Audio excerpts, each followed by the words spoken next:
അങ്ങനെ ഞങ്ങളും സിനിമ കാണാൻ ലാസ്റ്റ് എത്തിയിട്ടോ. ഞങ്ങൾക്ക് ഇപ്പോഴാണ് ടിക്കറ്റ് കിട്ടിയത്. ഞങ്ങൾ കാലടിയിലുള്ള ഗോൾഡൻ മോളിലാട്ടോ വന്നത്. അവിടെ വേറെ ഒന്നും ഓപ്പൺ ആയിട്ടില്ല, തിയേറ്റർ മാത്രമേ ഓപ്പൺ ആയിട്ടുള്ളൂ. ഞങ്ങൾ കുറേ ട്രൈ ചെയ്തതിന് ശേഷമാണ് ഞങ്ങൾക്ക് ടിക്കറ്റ് കിട്ടിയത്. സിനിമ കാണുമ്പോൾ നല്ലൊരു വ്യൂവിലിരുന്ന് കാണണമല്ലോ എന്ന് വിചാരിച്ച് ഇങ്ങനെ വെയിറ്റ് ചെയ്തിരുന്നു.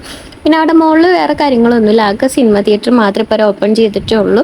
അപ്പോൾ അതുകൊണ്ട് തന്നെ അടുത്ത സിനിമയുടെ പോസ്റ്ററൊക്കെ കണ്ട ഒരു ആരവത്തിൽ ഞങ്ങൾ പോവുകയാണ്. ഞങ്ങൾ മേളിൽ ചെന്ന് കഴിഞ്ഞപ്പോഴേക്കുണ്ടല്ലോ, എൻ്റെ പൊന്നി അമ്മാതിരി ആൾക്കൂട്ടം, എന്തൊരു ആൾക്കൂട്ടം! ഈ ഒരു പടത്തിന് വേണ്ടി അത്ര ആൾക്കാരാണ് നിൽക്കുന്നത്. പിന്നെ കഥക്ക് തുറന്നത് ഞാൻ നോക്കിയപ്പോൾ മറ്റേ നമ്മൾ ബസ്സിലൊക്കെ സീറ്റ് പിടിക്കാൻ ആൾക്കാർ ഇടി ഉണ്ടാക്കി ഓടില്ല, അതുപോലെ ഓടണ്ടായിരുന്നു. എല്ലാവർക്കും ടിക്കറ്റ് ഉള്ളതാണ്, എന്നാലും സീറ്റ് പോയാലോ എന്ന് പിടിച്ച് ഓടുണ്ടായിരുന്നു കേട്ടോ.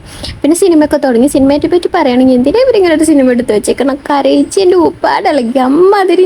അത്രയും ഞാൻ കരഞ്ഞിട്ടുണ്ട്. അത് ശരിക്കും കണക്റ്റഡായി നമുക്ക്. കാരണം വെച്ചാൽ പഴയ കാലത്തേക്ക് പോയി, നമ്മൾ സ്കൂൾ ലൈഫും പിന്നെ നമ്മുടെ ഒരു ചേട്ടൻ അനിയത്തിക്കുള്ള ഒരു കണക്ഷനും, അങ്ങനെ അച്ഛൻ മകൻ ആ ഒരു റിലേഷൻഷിപ്പ് കണ്ടപ്പോൾ ശരിക്കും ഞാൻ കരഞ്ഞ് എനിക്കറിയില്ല ഇതിൽ എന്താ ഞാൻ പറയേണ്ടതെന്ന്. അത്രയും ഞാൻ കരഞ്ഞു വിട്ടു പടത്തിൽ.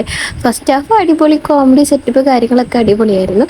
സെക്കൻഡ് ഹാഫ് ആയപ്പോഴേക്കും കയ്യിൽ നിന്ന് പോയ പോലെ ഞാൻ ഇരിപ്പിലിരുന്ന് കരഞ്ഞു. ഞാനും അതെ അവിടെ ഞങ്ങളുടെ കൂടെയുള്ള എല്ലാവരും കരച്ചില്ല തന്നെയായിരുന്നു കേട്ടോ. അത്ര അറ്റാച്ച് ചെയ്ത് എനിക്കിനി അത് രണ്ടാമത് ഈ പടം കാണാൻ പറ്റുമെന്ന് എനിക്കറിയില്ല. ക്ലൈമാക്സ് ആകുമ്പോഴേക്കും ഞാൻ കരച്ചിൽ തുടങ്ങും. പിന്നെ അങ്ങനെയൊക്കെ ഞാൻ ഫിലിമൊക്കെ കണ്ടു. അപ്പോൾ ഈ ഫിലിം കണ്ടുകഴിഞ്ഞപ്പോഴാണ് കേട്ടോ എനിക്ക് ഫിലിമിനെ പറ്റി കുറച്ച് കാര്യങ്ങൾ, എനിക്ക് പണ്ടത്തെ കുറേ കാര്യങ്ങളൊക്കെ എൻ്റെ ഓർമ്മയിൽ വന്നത്. അപ്പോൾ ഞാൻ അതൊക്കെ അടുത്ത വീഡിയോയിൽ ഞാൻ പറയാം കേട്ടോ നിങ്ങളോട്.